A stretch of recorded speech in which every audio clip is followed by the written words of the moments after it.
Welcome back to the channel, YouTube. Splitting Wigs back with another video, and this is for the tryhards that probably use one of these. And it is a Scuf controller with the back paddles, the whole 9 yards.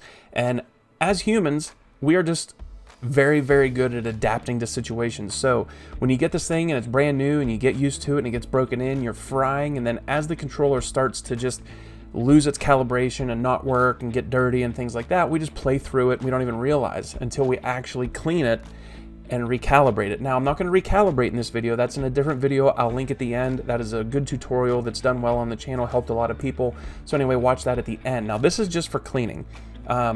So the couple things you're going to need is you're going to need your Scuf tool that they send you to get the analog sticks out. I still want you to reset your controller, so you'll need something skinny like this to reset it. I like to have a toothpick handy that works nice for digging into places that you can't get. And then this isn't too bad either. I sometimes don't use it, but it is good to have a Q-tip. And then I like to use isopropyl alcohol, but you could get away with just like, you know, something like a Windex, or honestly, these things clean up pretty good with just a damp paper towel while it works fine. But, and then too, I have some baby oil that I use actually because it just helps. I like to just put a little bit. You'll see towards the end what I do with the baby oil. It helps out a lot. So anyway, not going to waste any more time. We're going to get right into the teardown. And the first thing you're going to want to do is unplug your controller from either the console or the PC. Then you're going to want to grab whatever you use to reset the controller, which that little hole is right here behind the L2 and behind your left trigger. And you push and hold that in for 10 seconds. I don't need to do it for the full 10, but that's all you need to do to reset the controller, which is fine to do whenever you're doing this. Then the next thing you're going to do is you're going to want to take your hold rings off of your analogs and pull those. So you just unscrew those, turn them upside down. This is what they look like when they're out. Sometimes they don't like to come off, but anyway, there I popped out my stick. Then the other one's being a little bit tough, so I'm going to pop the stick out while the ring's still on. There went the ring. So sometimes they'll get stuck and you have to actually pull up on the analog stick to get the ring to pop.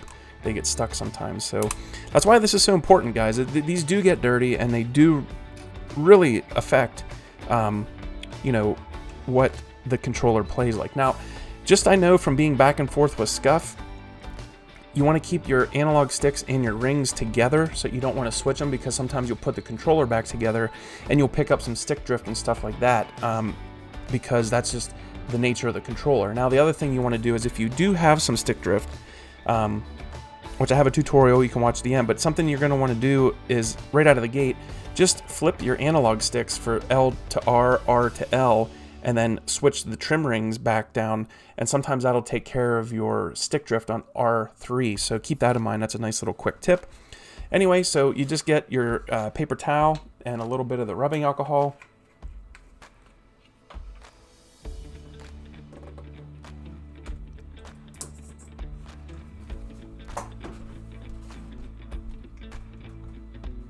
You don't need a lot. I just put a little bit in the middle, and then you just wipe down the controller and you just clean up all around here, and you get all the dirt and grime, all the times that you swore you weren't going to snack and then grab your controller. All those times you did that, that all needs wiped off.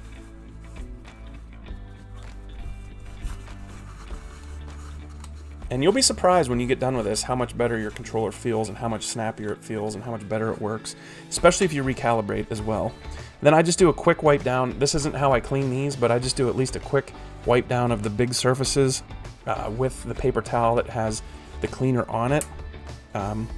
Just clean around your analog sticks like so. Just take the and spin it. And then, hang on one second, I forgot one thing you might want. You know, people ask me in the other videos that I have for cleaning consoles and cleaning PCs and stuff like that, the cheapest, best place to get canned air is actually at Harbor Freight. And if you don't have a Harbor Freight where you live, you know, your best bet is to just look around at your local hardware store. They do get a little bit pricey, but these are usually $2.99 at Harbor Freight, so I get a bunch of them. And then what I do is I don't put it directly in here to spray out any dust and debris. I turn the controller upside down, and then just a Just a quick little hit, that's it. I don't want to get nuts and go crazy spraying stuff in there, but just a quick little hit, that way, in case something got down in there, it just can blow it out. You don't want to put it way down in there and pull the trigger though. I just don't like doing that. So then now what I do is I take the rubbing alcohol again and I wet the Q-tip this time. And what I do with that is I just lightly brush just where the analog stick goes on. That's it. I don't go down and get anything on the electronics. Just the little tiny black thing that sticks up that the analog stick attaches to, I clean that. That's it. I don't get anything else wet down in there. And then what I do is underneath on the inside and on the tops and underneath the thumbsticks, you scrub that real good, because this is where a ton of dirt it can get built up and really cause you trouble in the long run. Now I say cause you trouble, you know, it's unfortunate that we have to take care of Scuf controllers as good as we do, because at the end of the day they're expensive and they do act up a lot. Now I have read that they are getting, you know, better reviews now that Corsair bought them out and some of their problems are getting resolved, but this can go a long way with, you know, when you read a lot of reviews on Scufs and any of these high-end controllers. Then I do the same thing on these trim rings, guys. I get in there real good with this Q-tip and I scrub all the little dirt and debris off of where the main thing you need to clean is the analog stick domed part down here where this actually rests when it's in the controller. You want that to be clean, and then that's what I use the baby oil for, is I lubricate that, because that is where a lot of stick drift comes from. And anyway, back to maintenance. See, I did get a lot of dirt off of that. Now, this is a top tip.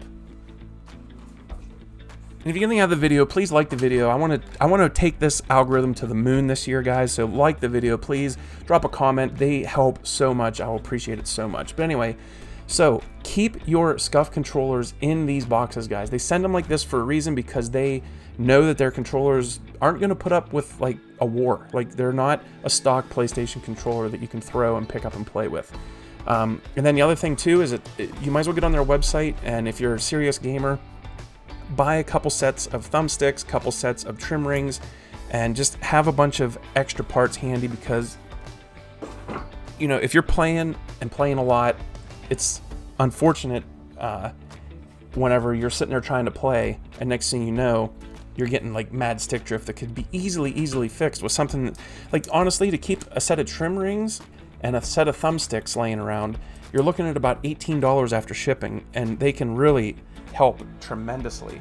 You know, it's just a quick little fix while you're, you know, it could help tremendously, and it's just such a quick fix while you're gaming, guys. So anyway, so what I did was I took the baby oil, put it on the other side of the Q-tip, then I'm just gonna wipe it, just a wee little bit of this, not a lot at all, guys, just a tiny little bit on these the domed part of these thumbsticks, and that's it. That's all I do. Put it on right there, and that is it. So we got this cleaned, got it sprayed out, and we got everything else cleaned and sprayed out.